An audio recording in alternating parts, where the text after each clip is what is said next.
Hello, everyone. My name is Jennifer Blank, and I'm a Director of Alumni Engagement at Regis University. I'm pleased to welcome you to the Office of Alumni Engagement's September webinar. Before we move into the presentation itself, I wanted to take a minute to explain how this webinar will flow. After this brief introduction, we will move into about a 25 to 30-minute presentation. Afterwards, there will be a question and answer session for the remainder of the hour. Attendees will be muted the whole time. If you have a question, and we definitely encourage questions from basic to more in-depth, please submit it using the questions and answers function at any time. I will review the questions throughout the session and moderate the Q&A with the presenter by asking your questions. The chat feature is disabled, so I just don't miss anything. This webinar is being recorded and will be posted on the new Regis University Alumni Association YouTube channel. So tomorrow, you will receive a follow-up email with the link to the YouTube channel, as well as some additional information. It's now my pleasure to introduce our presenter, Brittany Portman. Brittany has 2.5 years of professional brewing experience. And while that might not sound like a long time, she has already been winning prestigious awards, including silver medals at the Great American Beer Festival and the World Beer Cup. She has a bachelor's degree in molecular and cellular biology and is an alumna of Regis's Certificate in Applied Craft Brewing. Brittany currently serves as head brewer for Fiction Beer in Denver. And I understand she's brewing up something special for Regis's Iggy Beer Fest on September 28th. More on that later. So today, Brittany will generously share her knowledge and experience with us about home brewing. She will discuss the range of ingredients and key equipment, share some examples of when things go wrong and how you can avoid that, and highlight the single most important practice to follow. Thank you, Brittany, for sharing your expertise with us. So now, without further ado, Brittany Portman. Thank you for allowing me to share what I love to do, and thank you to everyone who has joined today's webinar. A little overview of today's steps. We will first go over ingredients into making beer. We will also go over the equipment needed. This will vary depending on whether you are a beginning home brewer or an advanced one. Then we will also go over key steps. They're pretty similar between the two. We will also go over avoiding disaster.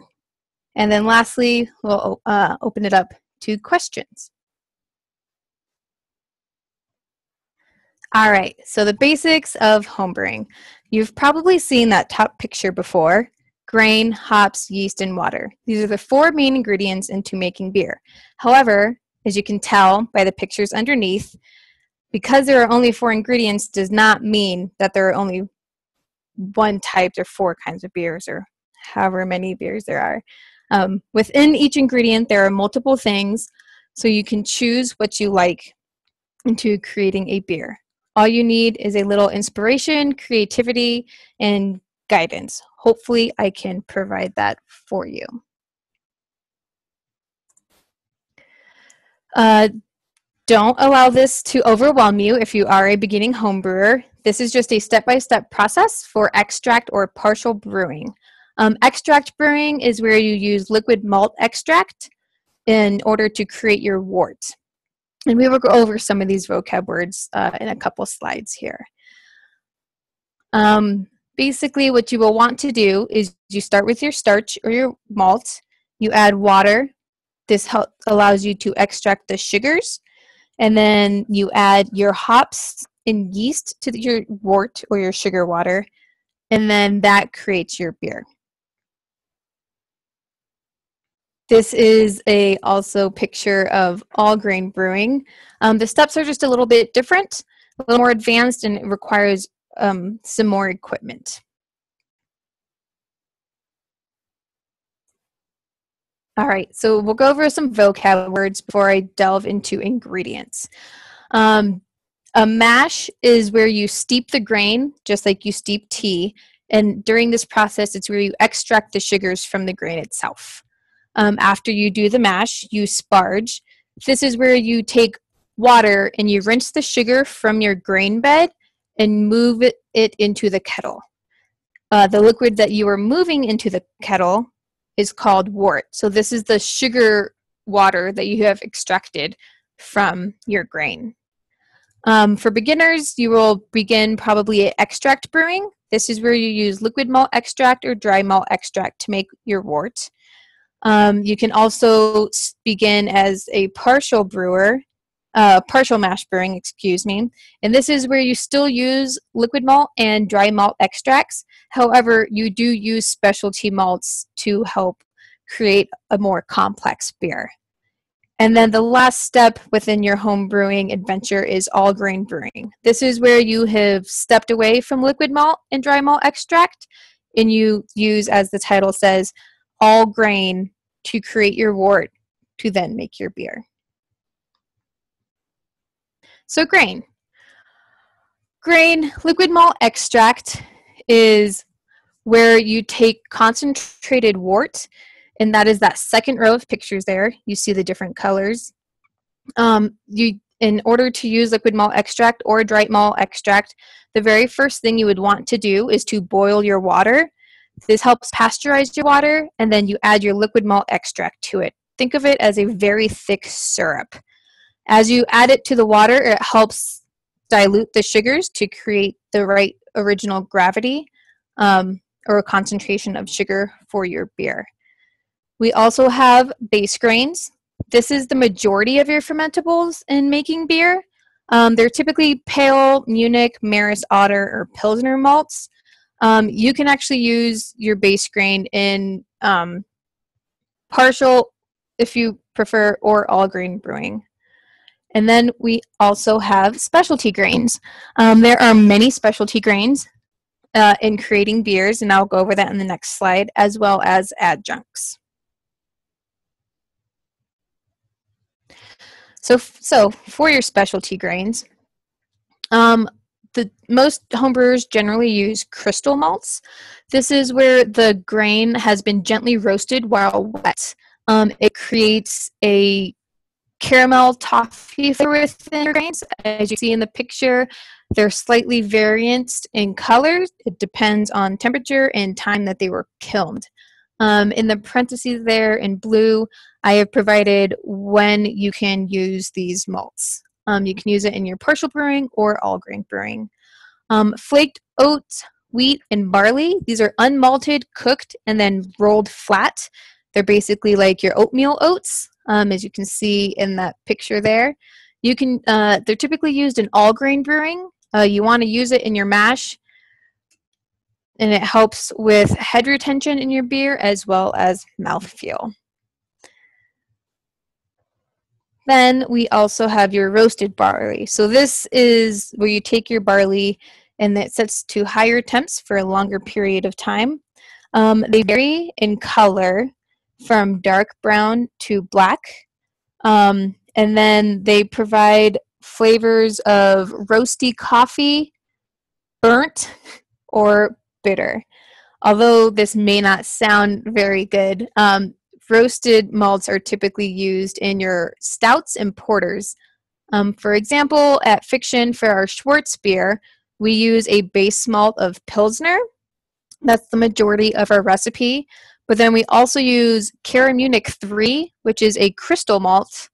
That's where we get most of our sweetness from in the beer. And then we also use Carafa Special 3. This is a roasted malt. It's basically black. It's where you get your roasted flavors, which melds really well into the crystal malts.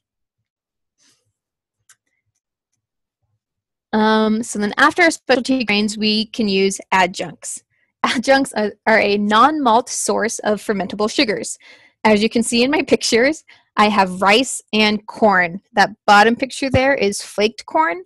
Most people think of adjuncts, they think of macro beers like Bud or Coors. However, that's not the case. Yes, you can use these because you can derive sugars from them. However, adjuncts also include many of these things. That bottom left picture there, those are again rolled oats. You can use them for, like I said, head retention and then mouthfeel. At Fiction, we actually make a lot of New England style hazy IPAs. The protein from these particular adjuncts allows for the haze in the beer, as well as the soft mouthfeel that you typically don't get in a West Coast IPA. The center there, where you have your syrups, honey, and then that bottom there is Belgian candy. This provides a lot of flavor in your beers. It can be used either in the boil or in your fermenter. The Belgian candies you typically would like to use in your boil so that they may dissolve. The top right picture there have a bunch of spices, and then the bottom pictures there, as you can tell, are fruit. So fruit and spices you can either add into the boil or into the fermenter, depending on what exactly you're looking for from that particular item. And as you can tell, fall is upon us and pumpkin beers are already on the rise. The next ingredient we have into making your beer are hops. So hops come as whole cones as they grow onto the vines. The yellow portions there next to whole cones, those are lupulin glands. That is where you extract most of your resin or your hop oils and acids into your beer. Then we have hop plugs. As you don't typically see these too often. Flowers that are compressed. They are mainly used for aroma and flavor. Because they have less surface area, they're pretty bad at bittering your beer. Then we have pellets. So pellets are the most common form that hops come in. They are cones that are turned into a powder and then compressed again. Depending on temperature that they are warmed at and then how cold that they are compressed will depend on the density and hardness of your hops. Typically in your pellets you would prefer softer hops. This allows them to, once they hit the wort in the boil, to break apart much easier, allowing for easier bittering. And then even if you are dry hopping, this also allows for them, typically at fermentable temperatures, it allows them to break down so you can extract more oils from the hops. Lastly, we have lupulin or cryo powder. This is a new form of hop style. This is where they use liquid nitrogen to separate the lupulin, and then they get rid of the rest of the hop cone. So we're extracting the yellow portions there and then getting rid of all of the vegetal flavors. It creates a higher efficiency in your beer and allows no bitterness. A lot of Colorado breweries are using this right now. A lot of breweries like to heavily dry hop their beers. It creates a lot more aroma, whether it be tropical or citrusy or fruity. And by using the lupulin powder or hops, you actually allow more beer to be produced rather than most of the beer being sucked up by a lot of hops. There are 3 ways in which you use your hops. So initially you will use them for bittering. These are higher alpha acid hops. During the boil, it isomerizes those alpha acids, and that's how you obtain your bitterness. You typically add these at the beginning of your boil, and then you can also add them throughout your boil as well. You could also use your same hop depending on its oil content as a flavor or aroma hop. These are typically added late into your boil, particularly the last 15 minutes or so, and then in your whirlpool. The whirlpool is when you have turned off your heat source and you have allowed the beer to cool. This means that you are extracting more of the oils rather than the alpha acids from the hops. And then my favorite way to use hops is dry hopping. This is where you will add hops into your fermenter either during fermentation or more typically post-fermentation. This allows the beer to smell incredibly fruity. We do a lot of New England style beers, like I said, at Fiction, and it just smells like a tropical shake in a glass. Next, we have water. Water, there is a lot of information. I will just go over a couple things that I think are important for home brewing. So sulfate to chloride ratio, these are salts that you can add to your water that allows for different flavors to appear in your beer. If you have a higher chloride number, it allows for a fuller, sweeter, maltier beer, and then a higher sulfate amount allows for a drier, more hop-aggressive beer. You'll see a higher sulfate content typically in IPAs. Also, the pH is quite important. You're mainly looking for pH during your mash. You kind of want to be between the range of 5.2 and 5.6. This is the optima range for amylase function. Amylase function is basically enzymes that are cutting up the starches into small fermentable sugars. And then you do not want to go above 6 pH. You can possibly extract tannins. And then you can also extract tannins if your temperature is above 160 degrees. Tannins are like exactly in wine. They create a very drying astringency in your mouth, and that is something you do not want in your beer. I've also posted salt profiles for major brewing cities in Europe. As you can tell, they have varying salt ratios, and each area has a particular beer popular. The most iconic one is probably a Goza from Germany. It is a sour salted wheat beer. The reason that style came about is because they have a higher sodium ratio in their water source, which allows for that salt to pull through. In order to make a Goza, we actually add salt to obviously match that ratio. And then we have yeast. Yeast is probably the most important ingredient. We, as brewers, pretty much make wort and food for the yeast, and the yeast is actually the one that does all the work to create our beer. I have some examples of different places and companies that provide yeast. There are different forms of yeast. The most common form would probably be liquid yeast. This is, you can typically buy them from a home brew shop at a 5-gallon pitch. At Fiction, we actually use these to step up pitches for 14 and 21 barrel pitches. So we actually use these as a professional brewery. We just step them up to make sure that the pitch is large enough for the amount of beer that we are creating. In that top right corner, we have Y Yeast. They have activator packs or smack packs, which I like to call them. It's a lot more fun. So within the bag itself, you have the yeast slurry, and then there's a smaller bag that contains nutrients. You actually push that to the corner, pop that nutrient pack, and then it starts to combine with the yeast. So the yeast begins to metabolize all of that nutrients and sugar, which allows for a quicker start of your fermentation once you actually add it to your fermentation vessel. You can also see there that it starts skinny and then it kind of blows up. The expansion of the bag is from the yeast excreting CO2 from consuming the sugar, so you know that the yeast is viable and it will ferment. You can also see there's dry yeast. There are 2 ways to use dry yeast. You can actually just sprinkle it into the carboy on top of your beer, or you can rehydrate it. Rehydrating it, there are instructions. You typically just add 10 times the amount of water, let it sit, it becomes a slurry, and then you can pitch that. At Fiction, we actually, 90% of our beers are actually made from dry yeast. There's not a reason to shy away from dry yeast just because it's not already a slurry. All right, so equipment for extract brewing or partial brewing. So you will definitely need a boil kettle. You need to boil your water to pasteurize it before adding your liquid malt extract.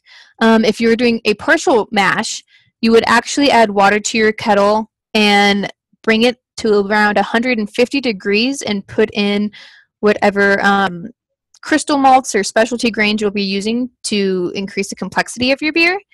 You let that steep for a little while. You will pull that out, bring it up to a boil, and then add your liquid malt extract. The spoon is incredibly important.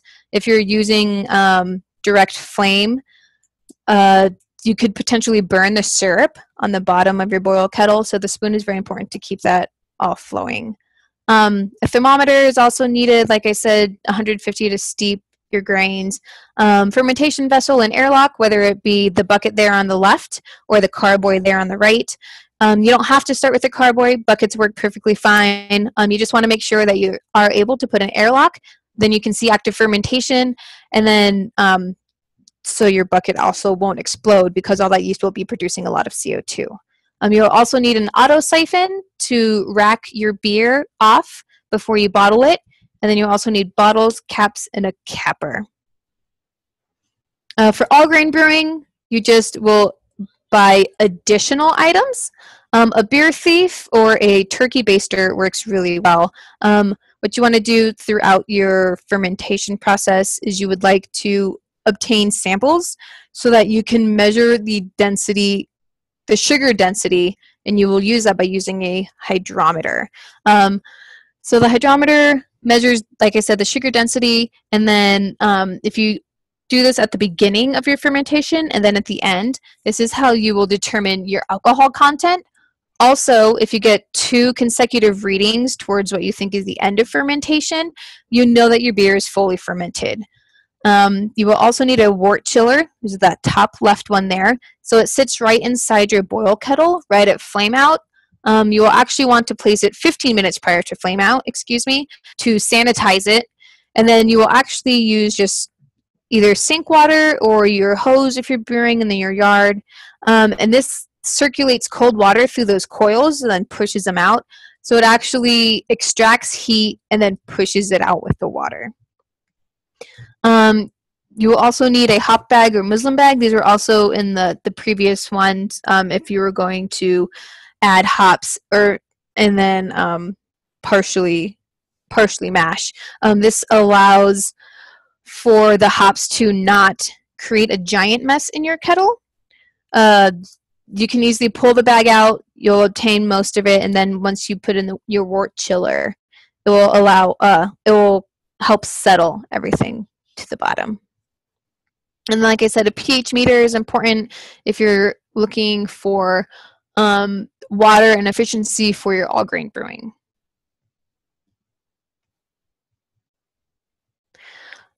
So a mash tun is an additional item that you will need.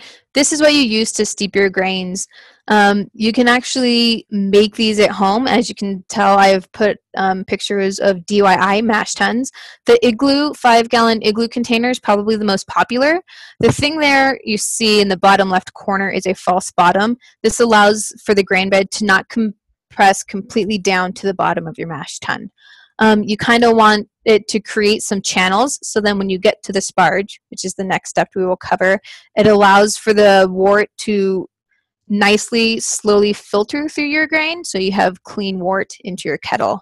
As you can see in the middle one, that's just a braided hose, and then the other one is PVC pipes with slots through it. You don't want any, you would prefer to not have any grain in your kettle.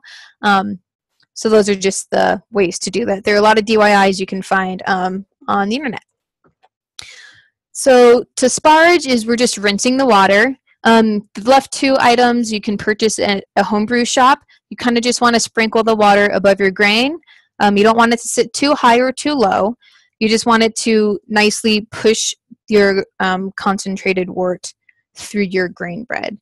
As you can see on the right, there are many home DIYs. I've actually done the bottom right before brewing at Fiction. We did a 5-gallon batch of a fluffer nutter on rye beer, where in the mash tun I had to lie some plates across the top and slowly use a pitcher to pour water across it. Your next step is your boil. This is where you are concentrating your wort. You are boiling off any potential off flavors that you can create, and then adding your hops. What's really important during your boil is that when you add your hops, you may want to cut the heat real quick or slowly add them.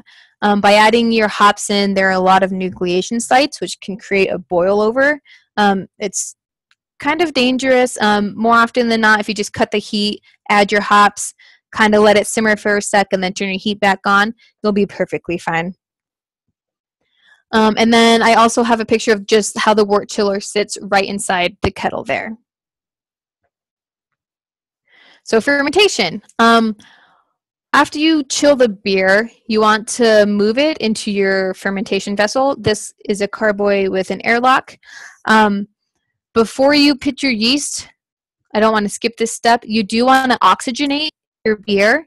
Whether you are putting your lid or your airlock or anything onto your carboy and just shaking it, it kind of seems absurd, but it's definitely the best way to do it as a beginning home brewer. The oxygen actually allows for your yeast to grow better, and then it helps with the fermentation. So during fermentation, there are two types of yeast. We have lager yeast. It's a bottom fermenting yeast. Typically works at colder temperatures. Yeasts like this allow for little ester or phenolic production. Esters are the fruity aromas that you get off yeast, whereas phenolic, that's typically related with Belgian yeasts. You get more of a spice, clove kind of character. And then you have ale yeast. So it's a top fermenting yeast. You can kind of see in the picture there, the yeast is actually kind of all up top with a krausen. And that ferments at higher temperatures, typically 68 to 77, depending on the yeast strain you are using. However, they're finding more and more yeasts always. There's actually a Northern European yeast that ferments above 100 degrees that they've actually just discovered. So, avoiding disaster. For your very first brew day, there are lots of home kits and instructions, but most importantly, you want everything cleaned and laid out before you. You don't want to have to worry about pouring in your liquid malt extract into your kettle and not having your spoon, and then burning your sugars at the bottom of your kettle. By having everything laid out, you know that you have a step-by-step process and that you can just approach it, and it's much easier that way. The most important thing you should do, though, is have sanitizer present. The easiest thing you can use is bleach, but I would suggest Star San. You can purchase it at any homebrew shop. It is a one-step, non-rinse sanitizer, so you actually want it to be the last item touching it. If you see bubbles, which it does make, don't be afraid. Star San is actually non-flavor and non-aroma producing. Usually when sanitizing bottles prior to bottling a beer, it looks like it's full of soap. We still just fill the beer straight into it. Sanitation is probably the most important thing you want. There are little bugs everywhere that you can that can potentially sour your beer.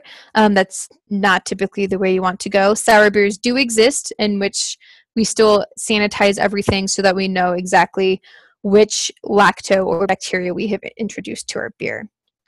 The third avoiding disaster point, do not drink too much. This is mainly from friends. Even if you do have everything laid out, homebrewing is always fun. You just don't want to miss that hop addition or the temperature or anything like that. Definitely make it a fun all day hanging out with your friends sort of deal. I would suggest, though, that you not drink too much. You also would like to clean as you go. This may not seem as a very fun step to home brewing. I will admit I did not know what I was getting myself into when brewing, but 90% of it is cleaning. You get used to it. It's actually kind of fun. This way, when you clean as you go, you don't have a giant mess at the end that's quite overwhelming, and then all of your items are clean for your next brew day. I would also suggest a lot of patience. Just because people do it all the time, there are people who've been doing it for a long time. Just make sure you're watching your fermenter or your carboy. It may seem that it has stopped if you kind of maybe give it a little shake and kind of get yeast back up into solution and get your beer to ferment out a little bit more. I would say if a beer sits longer in a carboy, it's not a bad thing if you don't have time to get to it. But I would say do indulge in patience. It will probably produce a much more enjoyable beer. Here are some resources I provided. There are lots out there. I will say How to Brew and Designing Great Beers are books that definitely helped me as I was getting into the brewing industry. And then if you want to go more in depth and you're looking to maybe homebrew competitively, the ingredient series book from the Brewers Association are all very good resources as well. All right. If anyone has any questions? Okay, thank you so much, Brittany. It is now time for our question and answer, and I'm going to throw this first one at you. Is there a typical starter beer, for people just beginning to homebrew? So I will say yes and no. I would say the simpler the beer, obviously the easier it will be to homebrew. However, there are a lot of homebrew kits that you can actually purchase that has the liquid malt extract with the hop oils already added to it, which allows for it. Typically, I will say that there are basic beers like browns or ambers or things of that sort. And are there beers that you would recommend kind of beginner brewers to wait? If people want to delve into certain styles, are certain styles a little bit better for people with a little bit more experience? I think it really depends. I will say that a lot of adjunct brews, I would probably wait until you're just a little more experienced. I'm trying to think of some examples. Weldworks currently, they're doing a lot of pastry stouts. So they're taking a stout base, but they're adding a lot of different adjuncts to it. Their pastry stouts include like brownie mix. They're currently brewing a beer with spaghetti. Obviously, it's really hard. It's obviously really hard to not hard to conceptualize them, but to imagine what the outcome of those beers will be until you've brewed enough of the base beers themselves before you start involving more ingredients into your beer. Yeah, because I heard even, I don't know if it's still hot, but I know at one point they were doing glitter beers. Yes, we were actually doing glitter beers over at Fiction. Ironically enough, the glitter beers are quite simple to make. It's actually just a mica-based pearlescent, and I was doing it by adding it individually to kegs. So the glitter itself has no effect on the flavor or aroma of the beer at all whatsoever. It's mainly just a visual aspect to the beer. Interesting. Yeah. Next question is, have you ever experimented brewing beers with gluten-free grains? So we have not, and I have not personally. To be quite frank, I have actually only homebrewed a couple times before brewing professionally. I do know that in order to brew gluten-free beers, it's a different licensing for professional brewing. We just have not done anything with gluten, like sorghum or anything like that, to create a gluten-free beer. At Fiction, we do use Brewer's Clarex. This is an enzyme that breaks down the gluten into smaller pieces, which basically makes it, because it's obviously non-existent, some of it is still present in the beer, but it does make it gluten reduced to where the point we have had celiacs come and consume the beer and not have any side effects. So we use a gluten-reducing enzyme, but we have not used gluten-free grains, which that kind of doesn't make sense, but... Yeah, and for the person who asked that question, I just wanted to add, there is actually a homebrewing club called Zero Tolerance Gluten-Free Homebrew Club, and they meet in person in Portland, Oregon, but they have members from all around the world, so they actually Skype in their members. So anyone who's interested in particular, I remember I was actually talking to a member of the founder of the club. So it's Zero Tolerance Gluten-Free Homebrew Club. So I'll just put that out there for anyone who's interested in gluten-free or who has celiac or any sensitivities for that. So Another question is, I would like to make an all-grain chili beer with a cream ale and serrano chili. What is the best time to add the chili? Secondary fermentation, boil, or primary fermentation?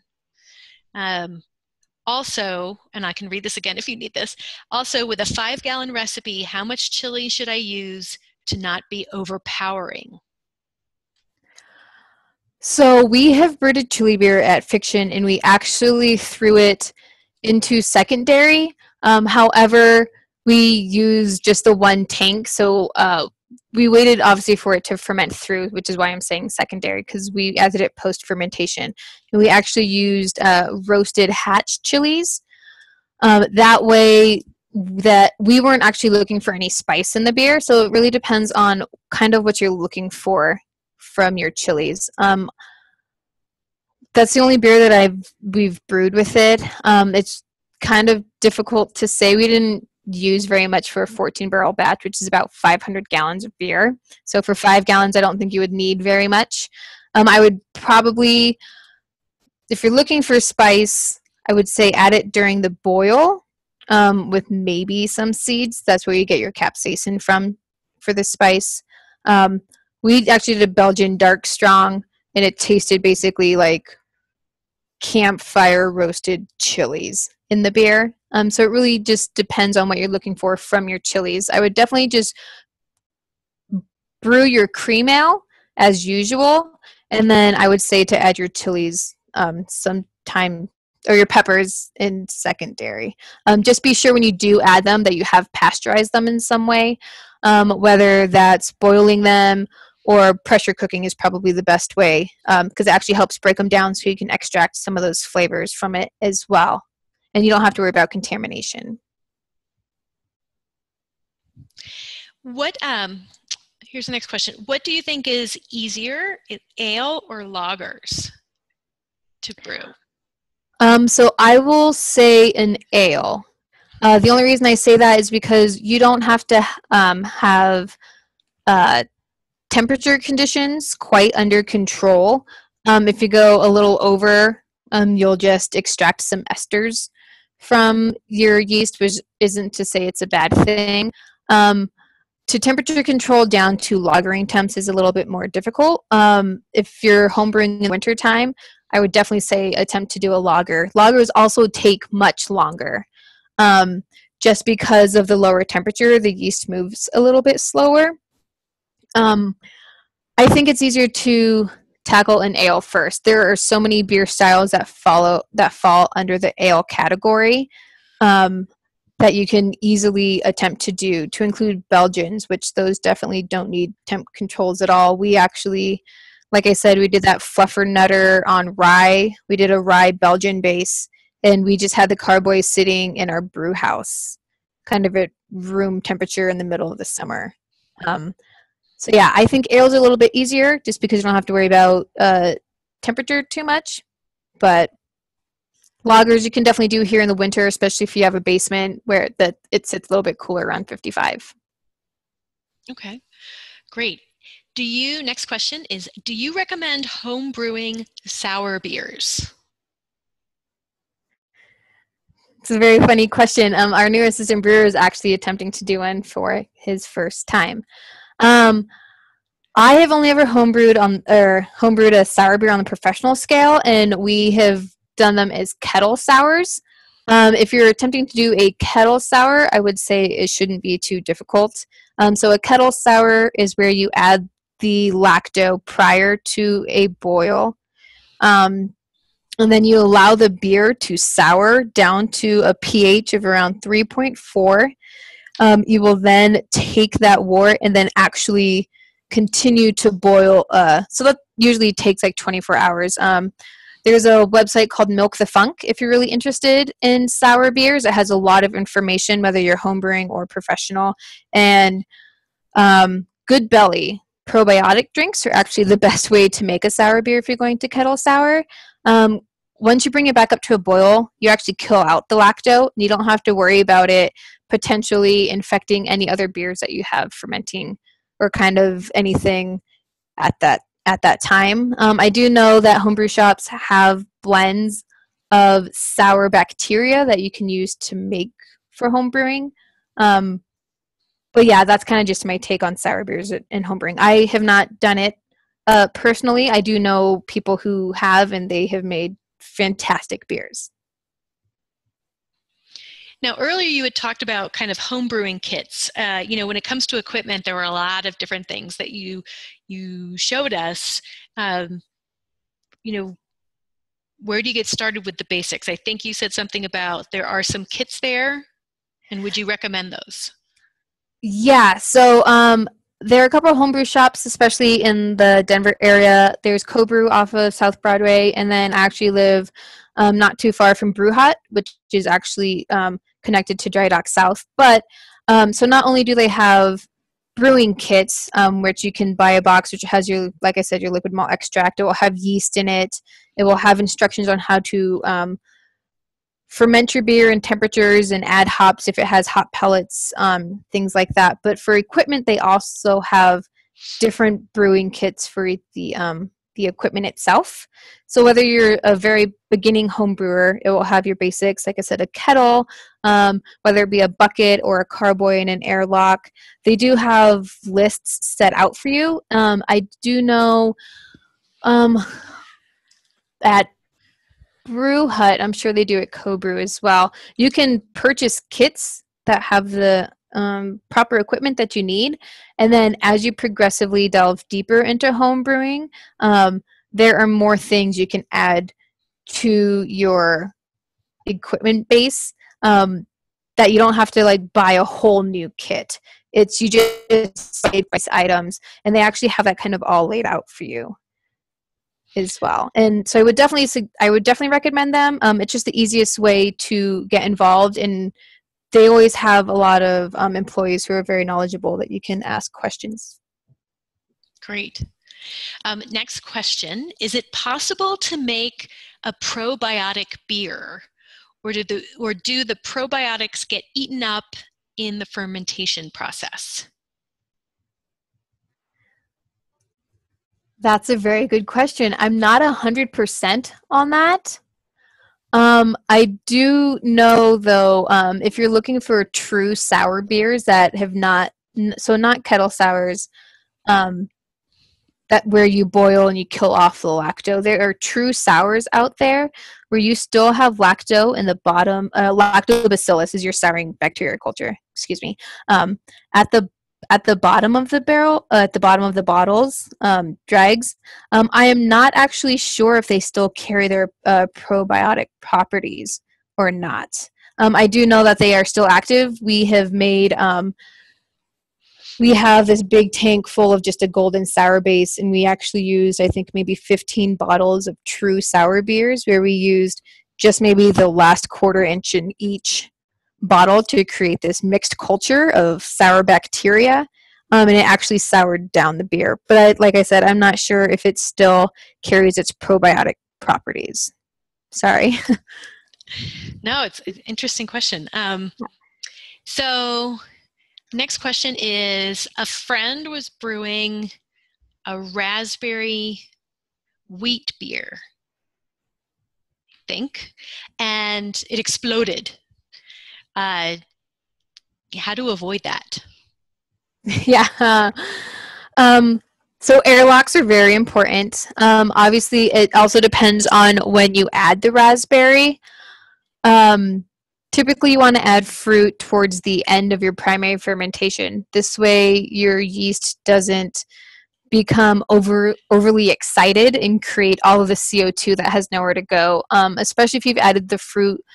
If it exploded, I'm assuming that there is an airlock on it. However, if it did explode, I'm guessing that depending on how the raspberries were added, it may have clogged that airlock, creating it to explode.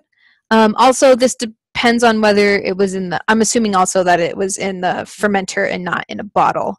But you could also do it that way as well if it hasn't reached the end of fermentation. I would say if you're adding fruit, to add it towards the end of your fermentation, just so that active fermentation is completely done. we had similar things kind of happen to us at Fiction. However, it wasn't with fruit. We were dry hopping our IPAs, which we heavily dry hop. We do some active fermentation, so it's while the yeast is really going, and same as a boil with all the nucleation sites, it will start to come up and out of the fermenter if you don't do it quick enough. There was one time where we had a spray ball, which it just sits kind of inside of the fermenter there, get clogged. So our pressure gauge was reading 0. However, when we opened the top of it, we actually just volcanoed like 30 gallons of beer all over the brew house. So my guess is that's probably what happened with the raspberry wheat. Is it was the carboy it probably got clogged, allowing for too much pressure to build up in the container itself. Oh my gosh. Yeah, it happens sometimes. But it's good to know that, professionals, it happens to professionals too, right? It doesn't just happen to homebrewers. Yeah, no. And then that's when you make adjustments to everything. So now we have valves where we can release the pressure in case the spray ball is blocked. And the spray ball actually allows, we have an arm that comes up and out of the fermenter that releases pressure. So you kind of make things work with you as you go. Great. Okay, next question. You mentioned, was it a Northern European yeast that was new, that was found? Yeah, let me see if I can find it real quick. I know I haven't used it yet. Let me try to see if I can find the name for it. But yeah, they're always finding different yeast strains. There are yeasts that you can do at higher fermentation, like Brett yeasts and Belgian yeasts. I'm trying to recall. Oh, goodness. What it was called. But yeah, you can ferment it at like 100 degrees plus, and apparently it doesn't create any of those fruity esters or their spicy phenolics. It actually creates a very clean clean beer, just like a pale or anything, something like that. I really wish I could remember off the top of my head what it was called. I apologize. I'm going to keep looking for it. Okay, no problem. So the next question is, what was the hardest beer that you've brewed? I'm going to say, and it's just because of the process itself, is our Malice in Darkness. So it's a Russian Imperial Stout. It was the very first beer I helped brew when I was a cellarman, and I was only doing it part-time. It was the first time that Fiction had ever brewed it. It's just huge beer, lots of grain. Our mash tun may not be the most efficient, and we're trying to fit all of this grain in water and trying to extract as much sugar as we possibly can. And it created this giant sticky mess. The owner, and he was the head brewer at the time, actually had to come in. So we were only doing 7 barrels, and I think it ended up being like over a 24-hour brew day, just trying to unstick the mash so the grain will sit in the mash tun, and it creates this huge, giant, it became a brick, and it was really hard. But then when we brewed it another time, we came up with a different process where we took the first runnings off. The first runnings is where you make your mash, and then instead of sparging, you just take all the liquid out of your mash tun and move it into your boil kettle. That's the most concentrated amount of sugar you could possibly have. And then we added more water into it to create a second beer, a mild of a sort. And we used that and moved it into a fermenter. So it was the process that took a long time. And you can actually use the same process in home brewing as well. I know people who have done that, where they make higher alcohol beers and they slowly add water to it to create multiple beers from one mash. Unfortunately, with all of that work being done, because we had to do that 4 times to make 7 barrels of beer, It was just a lot. And then this is why I mentioned the pH of your water. We actually learned the hard way because it was kind of a long time. We weren't thinking of it prior. We actually had a lot of tannins come through that we extracted from the grain by just like throwing in water and pulling it off. We actually end up, even after all that work to make that second beer, we had to dump that second beer, unfortunately, just because of the astringency was just way too much. And you can try to use gelatin or things like that to help get that to fall out of solution. It just didn't work for us, unfortunately. So I'm going to say the Russian Imperial Stout. Trying to get that much sugar to make like a 13% beer, kind of difficult. Wonderful. Well, those are all the questions we have. So unless someone throws in a question, I'm actually going to wrap up here. And first, I wanted to say thank you so much, Brittany, for sharing your expertise with us and your experiences and your successes, and also, the trials and tribulations that I think it sounds like every brewer goes through, professional and home brewer. Thank you to everyone who participated. I hope it was helpful. Tomorrow, all attendees will receive an email with a link to the YouTube channel where our webinar recordings are posted and a 5-question survey. So if you could take 1 minute to just complete those 5 questions and give us your feedback, that would be wonderful. If you are in the Denver area, don't forget about Iggy Beer Fest on Friday, September 28th. There are regular and VIP tickets that are still available. The link for that event will be included in the email that's sent to you tomorrow. And I'm also pleased to share that the October webinar will be focusing on cybersecurity in honor of National Cybersecurity Awareness Month, which is October. It's going to be on Tuesday, October 30th from 12 to 1. More details will be forthcoming, so please stay tuned. So that's it. Thanks again, Brittany. Thanks to everyone. And, go ahead. Sorry. I found the name of the yeast. Oh, great. Sorry, from Norway. So it's called a quake yeast. It's actually spelled Kveik. Great. Okay. Sorry. There you go. I just want to share that last thing. You got that in at the last minute. I love it. Well, thank you, Brittany. Thank you to everyone. That's it, and have a good day.